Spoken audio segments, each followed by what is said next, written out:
Hello, welcome back to my video. If you are new here, hello. My name is Michelle and I'm a full-time reseller on Poshmark and eBay. And today I'm going to show you just a simple 12-piece haul video of the things that I've thrifted this past week. This coming week, I'm taking a week off from thrifting. I will still have scheduled videos that will go up, but I'm going to be working on inventory this week. Comment below, do you have a certain time of year if you're a reseller that you work on inventory? I do inventory no more than twice a year. I know a lot of people do it with the seasons, and if I'm being honest, I think this part of reselling is my least favorite. And what I do is I just go through each of these bins, which you could see I have them on each side of me and in the back here, and I have another room of the house that I also use one wall of, that I also have bins of clothing. And what I do is I go on Vendu and I will take each item out of the bin to make sure it is listed on both platforms. And yesterday there was only 3 things that were not, so it was really good. I started yesterday and I plan to just finish this next week and stay out of the thrift stores. So that is basically how I do it. I take each thing off, I make sure that it's cross-posted, and then I look at it and determine whether I think it's going to sell in this next year or not. Every reseller is different. I mean, there's no right or wrong.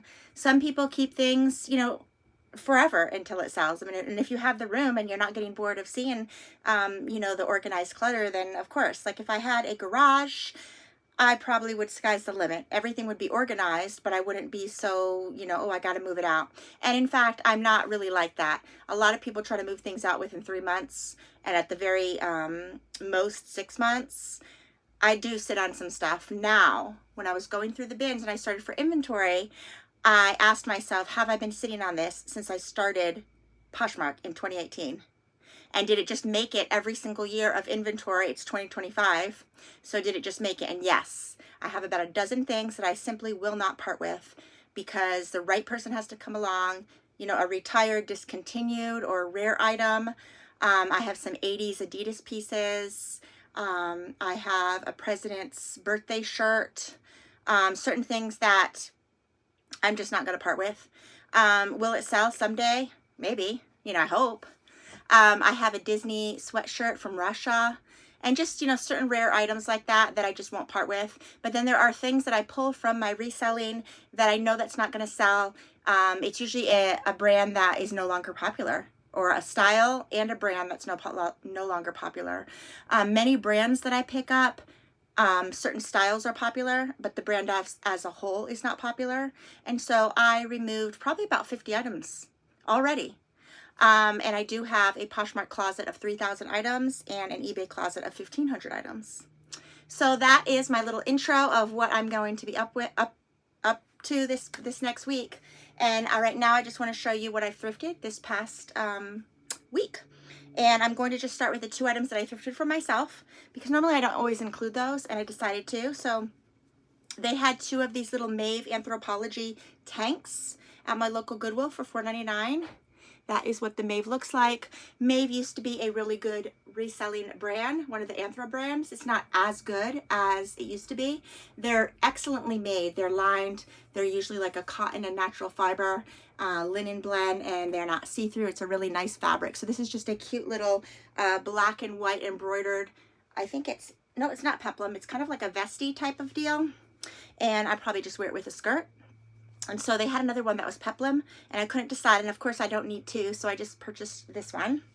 And the next is a little genuine vintage bag that I'm going to style up with a future fit video, and it's just a little gold, I'm going to say 60s or 70s, and you could just tell by looking at it, although someone took remarkable care of it because it has no odors, it has no rips or dings, the handle looks nice. And when you open it, they're usually nylon. The vintage ones are usually nylon, not leather inside. And the brand of this guy is, let's see, Theodore of California. I think I purchased that brand before. In fact, I may have a vintage purse already in a different color by this brand. So I do love vintage. I love very trendy or very vintage. And so normally I try to pair the 2 together just to come up with, a style. So that's why I bought that. And I purchased that for $4.99. All right, moving right along with pocketbooks, I also found this little gem. I used to have a white one like this that I got at Marshall's, but this one is not from Marshall's. I know this is a dupe for, I will put it here, I forgot the brand, Izzy, Miss Rock, I don't know, I don't want to butcher the name. I'll put it right here, what is a dupe for. This is just a really nice red crossover bag. I think I need to snip that off. Looks like maybe it came from a boutique, let's see. No, it didn't. It says made in Italy, and it is Emilio Pepe, made in Italy. That might be from Marshall's or Target, now that I'm thinking, not Target, Marshall's or TJ Maxx. And it is cotton inside, and here is the tag, if you know it. And yes, so yeah, about 10 years ago, I had a white one like this that I absolutely loved. And it's definitely a conversation starter. And I got some wasps trying to get in my window. It's a conversation starter for sure. You know, they have tote bags. They are well made. You want to make sure, it's like a puzzle piece. You want to make sure that there's no peels when you're going to pick them up. And I do spend $4.99. Sometimes at certain cashiers will ring up pocketbooks for $2. I'm not sure how they determine that, but sometimes it's $2, and most of the time it's $5. It has removable gunmetal straps, so you can carry it as a clutch if you wanted, just like that. So I picked up that too. I didn't pick up that for myself, just those 2 items for myself. This is to resell. And then I picked up 2 little pairs of shoes, Dansko, and these are Dansko Light LT, a really nice blue. The color of the week was orange, and they are size 38, which I believe that's 7 to 7.5. Very lightweight. I got those to sell, and this is what I pay at my Goodwill. Okay, so Morels. Let's talk about Morels. Morels used to do very, very well for me, and I used to pick up any Morel, like, because I do retail for, I think, over 100. I'll put how much they retail here. But these Mary Janes I thought were pretty cool in this cognac color, and they are size 10.5 ladies, and maybe a 2-inch block heel, and excellent. They passed the shoe test. When you buy shoes, you do have to do the shoe test, or you should, to make sure that they don't break in two, because there's too many times that I've done that in the store, and so shoes, if they are in warm cold and left outside, brought inside, if weather damage does that and just breaks down the materials, leather, whatever the shoes are made out of, it breaks it down, and then you get something called shoe rot. And so I've sold a pair. When I first started reselling, I sold a pair of Coach sneakers, and she said as she was walking, the bottom sole just fell right off, and of course she got a refund. So yeah, these are just Morels, and I pulled comps, and this style seems to do very well on eBay. I'll put recently solds here. And while I was cashing out, the lady behind me said she's a former airline stewardess, and she looked maybe in her late 60s. She said she was an airline stewardess back in the day, so maybe 80s. And she said it was mandatory that the airline stewardess wear not just this brand, but this particular style of shoe, because it was said that it has a heel, so it gave them height, but it was the most comfortable to be wearing like 12 to 16 hour shifts, she said. So I thought that was interesting. And she said to this day, she still wears this brand. And then her husband commented that he also wears this brand, but not this style. So I thought that was cute. All right, so those are the few items, and now I'm just going to show you the few clothing items. Okay, so my daughter actually found these, just like that Gucci skirt she found last week that she didn't want to sell, because they're not, I don't want to say they're not special, they're plain. So this would be kind of like quiet luxury, as is that Gucci skirt that I found was just a green pencil skirt, but for $5, new with tags. So yeah, so these are just 2 little pencil, one's more of a mini. They're both the same size, and these are not Gucci, these are St. John, and it's St. John, made in Mexico. The fabric's made in the USA, but the skirts are made in Mexico. That's interesting. So this is a size 6. Does it say if it's wool? I know wool skirts do quite well. It's not lined. It's just, I think they call, I'm not sure if that's the Santana knit or not, but it's just a solid color St. John skirt. It just says fabric is knitted in the USA, but there's no fabric tag at all. I know wool skirts do a lot better. I'm looking for a tag, and I'm not seeing a tag, so I will have to figure that out. And then the one in black, I think, was more of a sample sale. If you do sample sales, a lot of times in California, they do they probably do it in New York too. Sample sales, certain brands, just to see how things will do. And this is clearly from that sample sale. And this one has a tag though. Let's see, made in the USA with imported fabrics, dry clean only. It just says 2020 spring St. John. Again, we don't know the fabric, so I need to find that out. And it's just a pull-on skirt. This one's black. It's knit. It kind of has a Chanel vibe to it. It's like that light tweed color, but I'm not seeing any fabric tags, so I'm not sure what they're made out of. So I got to figure that out before I list them. These little skirts retail, I think, for $4.95. They're ridiculously expensive. So I would love to get like 75. I think that's good. 75, 60, 75 would give someone a good deal on that. All right, next is a Lands' End plus size, and I'm trying to be very extra picky with my Lands' End and Chico's and Chaps Ralph Lauren, because I noticed while I started my inventory, I have a lot of that brand. Now that is my bread and butter, but I need to be a little more picky. So XL and up, mainly not even XL, mainly 1X, 2X, and 3X sells the best for me. 1X specifically sells the best out of all three. Plus size, you know, goes higher than that, obviously, 4X, 5X, 6X. But I find that out of 1X, 2X, and 3X, 1X definitely sells the best. And so this is a 1X 1618, 100% cotton, and it has these green palm trees. So I thought it was very summery, even though it was long sleeves. It's lightweight and it has summer vibes to me.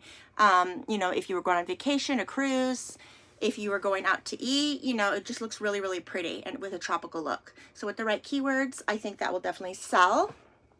Okay, and I found these American Eagle jeans, which are also my bread and butter. They have a very tall inseam, tall inseams, I usually try to stick with plus size. However, jeans with tall inseams seem to do well for me.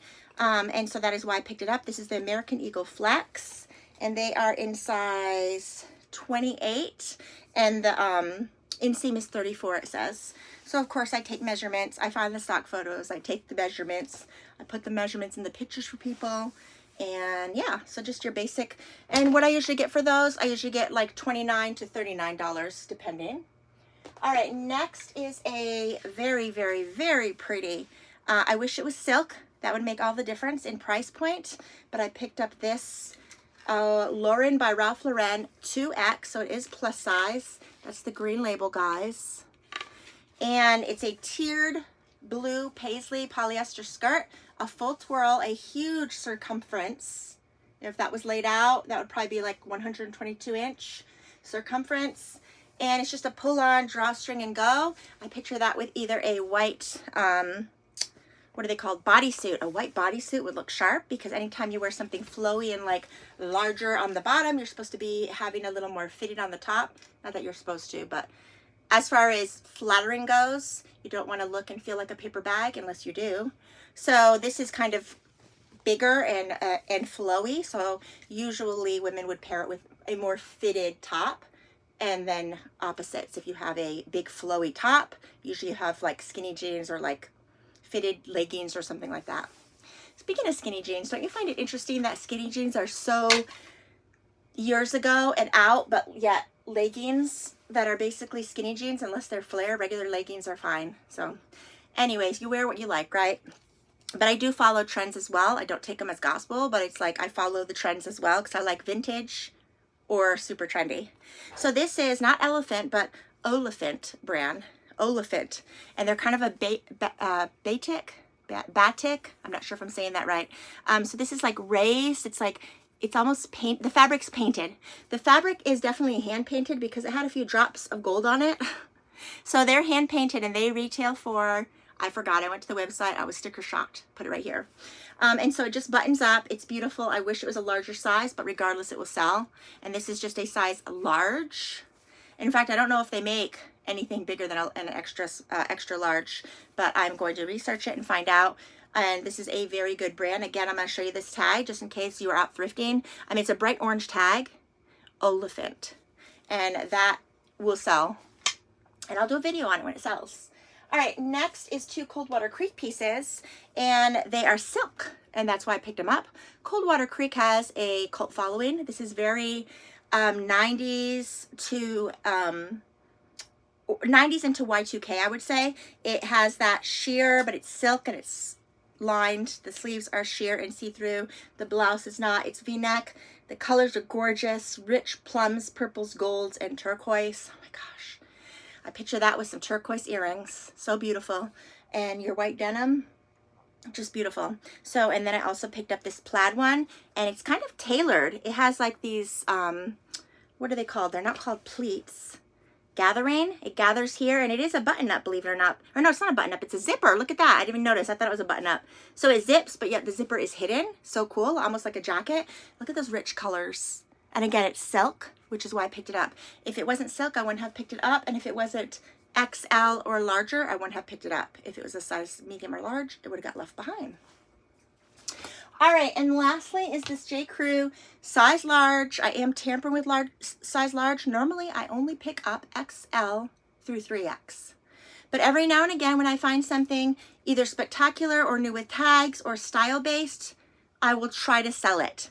But I need to be mindful of how long I'm sitting on it.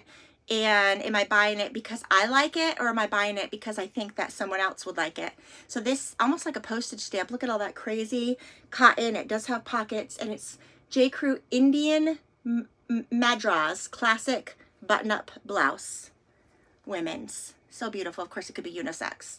So nice. I love all those plaids. It's so cool looking. I like it. We're not keeping it, but we like it. Okay, so that is my 12 items plus the 12, 13, 14 items, plus the 2 items that I purchased. And I thank you so much for watching. What have you been picking up lately is the question. And more importantly, actually, is what have you been selling lately? Inquiring minds want to know. Comment below. Thank you so much for watching. I hope everybody's having a good one. Bye-bye.